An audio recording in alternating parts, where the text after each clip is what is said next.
రేవంత్ రెడ్డి వాగ్దానాలు ఆకాశంలో ఉంటే ప్రతిపాదనలు మాత్రం పాతాళంలో ఈ బడ్జెట్ చూస్తే అనిపిస్తుంది. గత బడ్జెట్లో చెప్పిన ఒక్క హామీ కూడా నెరవేరలేదు.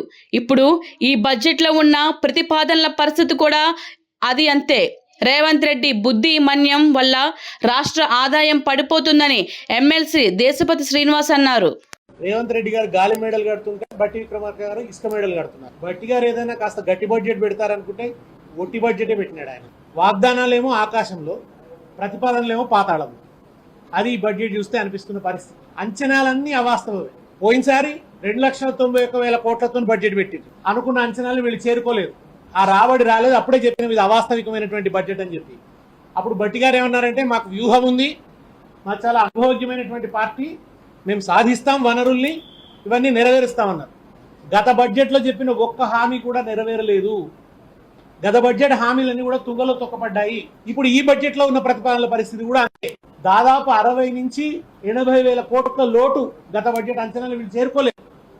రాబడి తగ్గిపోయింది రాష్ట్రంలో. ఎందుకు తగ్గిపోయిందంటే, దివ్యంగా ఉన్న రాష్ట్రాన్ని దివాలా రాష్ట్రం అని దిక్కుమాల ప్రచారం చేస్తున్నాడు ఈ ముఖ్యమంత్రి. ఆ కారణంగా నెగిటివ్ ఇమేజ్ ఏర్పడ్డది ఇవాళ. దాని కారణంగా వ్యాపార వాణిజ్యాల్లో ఒక స్తంభన వచ్చింది.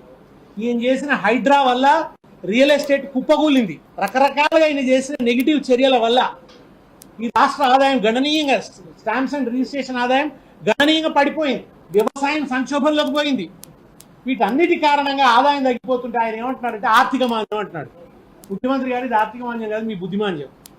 బుద్ధిమాంద్యం వల్ల ఇవాళ ఆదాయం పడిపోతున్నటువంటి పరిస్థితి ఉన్నది. ఓవైపు ఏమో 2,91,000 కోట్ల అంచనాన్ని అందుకోలేకపోయిన వీళ్ళు ఈసారి 3,30,000 కోట్లు పెట్టారు. ఈ అంచనాలను ఎట్లా అందుకుంటారో. ఇప్పుడు నెగిటివ్ గ్రోత్ రికార్డ్ అవుతున్నది రాష్ట్రంలో. ఇది ఒక పక్కన ఉంటే 6 గ్యారంటీల పేరిట ఎంత హడావిడి చేశారు. ఏవి మరి 6 గ్యారంటీలు కనీసం ప్రస్తావన కూడా లేదే. ప్రతిపాదన పెట్టే ధైర్యం కూడా పోయిందా మీకు? కాన్ఫిడెన్స్ లేని వాళ్ళ గవర్నమెంట్లో, ఆత్మవిశ్వాసం లేని బడ్జెట్ ఇది. దివాలా కోర్ బడ్జెట్, దివాలా తీసిన బడ్జెట్, దివానా బడ్జెట్ అన్నట్టుంది. ఎందుకు మహాలక్ష్మి పథకం ఊసు కూడా లేదు? నెలకు 2,500 ఇస్తామన్నారు కదా, ఎక్కడ పోయింది? పాపం మహిళల నోట్లో మట్టి కొట్టినట్టేనా? పింఛన్లు పెంచుతారని చెప్పి పాపం ముసలి వాళ్ళు ఎదురు చూస్తున్నారు. 4,000 పింఛన్ అవ్వా, నువ్వు ఇగో డిసెంబర్ 9 కాగానే నీకు 4,000 పింఛను, మనవడొచ్చి కాళ్ళు ఒత్తుతాడు, నీ కదర్ పెరుగుతుంది అని ముఖ్యమంత్రి గారు ఊరించి ఊదరగొట్టారు. మరి ఇప్పుడు 15 నెలలు గడిచిపోయింది. ఇది 4వ బడ్జెట్, ఓటాన్ అకౌంట్ బడ్జెట్తో కలుపుకుంటే. ఏది మరి వాళ్ళ పింఛన్లు పెంచే ఊసే లేదు. పైగా ఈ మాట అంటుంటే మంత్రి గారు 15 నెలలే అయింది కదా అంటున్నారు మాతో మండల్లో. మీరు డిసెంబర్ 9 చెప్పినారు, మేము 15 నెలల తర్వాత అడుగుతున్నాం. పింఛన్లు పెంచడం గురించిన మాట లేదు. నిరుద్యోగులను అయితే దారుణంగా దగా చేశారు. జాబ్ క్యాలెండర్ ఏదండి? జాబ్ క్యాలెండర్ ప్రస్తావన ఎక్కడ ఉంది? నిరుద్యోగ భృతి ఏది? కొత్తగా ఉద్యోగాల నియామకాలకు సంబంధించిన ఏదైనా స్పష్టమైన ప్రకటన ఉందా? విద్యా భరోసా కార్డు ఏది? విద్యా భరోసా కార్డు ఇస్తామన్నారు కదా, 5 లక్షల రూపాయలు క్రెడిట్ కార్డు లాగా ఇస్తామని చెప్పారు కదా. మీ 6 గ్యారంటీల నుంచి అడుగుతున్నాం, మేము వేరే అడుగుతున్నాము.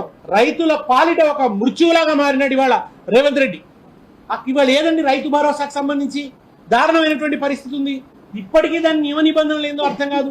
ఎవరికి వేస్తున్నారో అర్థమైతలేదు. ఎవరికి వేస్తున్నారో చాలా మందికి ఇవాళ రైతు భరోసా రానే లేదు. రైతు బీమా ప్రీమియంలు కట్టడం లేదు. కౌలు రైతుకు కూడా మీరు రైతు భరోసా ఇస్తామన్నారు. ఆ ప్రస్తావన ఈ బడ్జెట్లో ఎందుకు లేదు? కౌలు రైతులకు రైతు భరోసా ఇవ్వరా మరి? అది స్పష్టం చేయండి. ఇరిగేషన్ కూడా అసలు పాలమూరు ఎత్తిపోతల పూర్తి చేయడానికి సంబంధించినటువంటి స్పష్టమైనటువంటి హామీ లేదు. ఎటు చూసినా శుష్కప్రియాలు, శూన్యహస్తాలు తప్ప, ఇంతకుముందు కవిత గారు చెప్పినట్టు ప్రవచనాలు ఎక్కువ తప్ప ఏదో గాలి పోగేశారంతా. దిక్కులు విషాహారం తిని బిడ్డలు చచ్చిపోతున్నారు. రెసిడెన్షియల్ స్కూల్స్ కు బిల్డింగ్లు కడతామని చెప్పినారు గత బడ్జెట్లో. ఏది కనీసం మంచి తిండి కూడా పెట్టలేకపోతున్నటువంటి పరిస్థితి ఉన్నది. విద్యారంగానికి ఒక్క యూనివర్సిటీకి ఒక కేటాయింపు కనిపిస్తలేదు.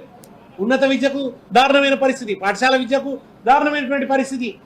కనీసం ప్రతిపాదనలు చేసే సత్తా కూడా కోల్పోయినారంటే ఈ ప్రభుత్వం యొక్క మానసిక స్థితిని మనం అర్థం చేసుకోవచ్చు.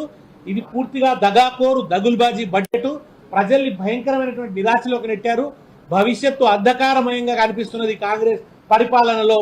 ఈ బడ్జెట్ ప్రజలని పూర్తిగా వంచింది. Hi, this is Swathi. Like చేయండి, షేర్ చేయండి, కమెంట్ చేయండి అండ్ సబ్స్క్రైబ్ చేయండి GRTV. Hi, this is Monica. Please like, share and subscribe GRTV.